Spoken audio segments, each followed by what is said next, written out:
Welcome to our channel G16 media. నేను మీ రాణి. ఈరోజు మనతో పాటు అక్సా ఖాన్ ఉన్నారు. చిన్న chit chat. Hi Aksa. Hello, so ఎలా ఉన్నారు? I'm good. How are you? Yeah I'm good. And డి నుంచి మూవీస్ వరకు ఎలా ఉంది మీ travel?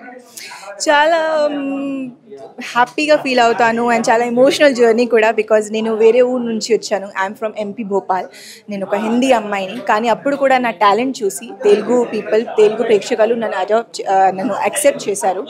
And I'm very thankful to everybody. మీరందరూ నాకు డీ జర్నీలో ఎలా సపోర్ట్ చేశారు, మూవీ ఇండస్ట్రీ జర్నీలో కూడా ఇలానే సపోర్ట్ చేస్తారని నేను కోరుకుంటున్నాను. అండ్ డాన్స్ చేసేటప్పుడు చాలా జిమ్నాస్టిక్స్ చేస్తూ ఉంటారు. అండ్ ఎలా యాజ్ గర్ల్గా మీరు ఎలా, అంటే పెయిన్స్ అనేవి ఎలా ఉంటాయి, ఎలా మేనేజ్ చేస్తారు? మీరు కరెక్ట్గా చెప్పారు. ఇప్పుడు ఎలా కాంపిటీషన్ పెరుగుతుందో డీలో మనం డెఫినెట్గా డిఫరెంట్ టైప్స్ ఆఫ్ జిమ్నాస్టిక్స్ కానీ మూవ్స్ కానీ చేయాలి, ఫ్లోర్ మూమెంట్స్ చేస్తుంది. సో చాలాసార్లు నాకు పెయిన్ వచ్చింది, హ్యాండ్స్లో లెగ్స్లో చాలాసార్లు బ్రేక్ అయ్యేలాగా నాకు అనిపించింది.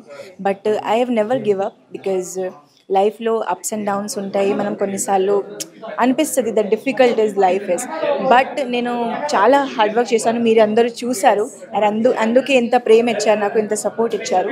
బట్ మోస్ట్లీ అయితే నేను డీలో ఉన్నప్పుడు డాన్స్ పైన ఎక్కువ కాన్సన్ట్రేషన్ పెట్టాను. Only when I went to quarter finals, semifinals, అప్పుడు కాంపిటీషన్ పెరిగింది కాబట్టి so we done some floor movements, some gymnastics. I'm already జిమ్నాస్టిక్స్లో సిల్వర్ మెడల్ నేను ఆల్రెడీ నాకు ఊర్లో స్టేట్ లెవెల్లో నేను గెలిచాను కూడా. So yes, it was difficult but very inspirational journey. As a గర్ల్గా ఇండస్ట్రీలో సర్వైవ్ అవ్వడం అనేది చాలా కష్టం. సో ఇనిషియల్ స్టేజెస్లో మీరు అలాంటిది ఏమైనా ఫేస్ చేశారా? ఐఎమ్ థ్యాంక్ఫుల్ దట్ నన్ను first Telugu people Tollywood industry accept చేశారు and still this journey is going on. It's true that as a గర్ల్గా ఉండాలంటే కొన్ని డిఫికల్టీస్ ఉంటాయి, but I think we should face it. మనం ఎప్పుడైనా స్ట్రాంగ్గా ఉండాలి, అప్పుడే మనం సక్సెస్ అవుతాం లైఫ్లో. ఇప్పుడు లైఫ్లో అప్స్ అండ్ డౌన్స్ అన్ని రకంగా ఉంటాయి. లైఫ్ ఒకే లైన్లో ఉంటే this is not life, it's just like a death. మనం ఇప్పుడు హాస్పిటల్లో కూడా చూస్తాం, ఒక ప్లేన్ లైన్ చూస్తే the person is dead. So what I think is the life is full of up and downs. We have to accept it. So from my side, I always love to do hard work and everything, and that's why still I am here. My journey is still going on.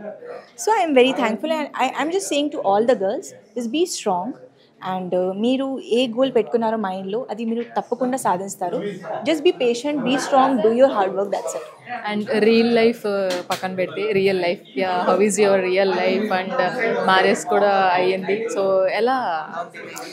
Real life is also obviously కొన్నిసార్లు మనం difficulties చూస్తాము లైఫ్లో, but I'm very thankful that I am having a very supportive grand parents along with me. మా తాతయ్య గారు and అమ్మమ్మ గారు వాళ్ళు ఫ్యామిలీ కన్నా నాకు ఎక్కువగా సపోర్ట్ చేస్తారు అండ్ వాళ్ళ సపోర్ట్ వల్లనే ఇక్కడ దాకా వచ్చాను.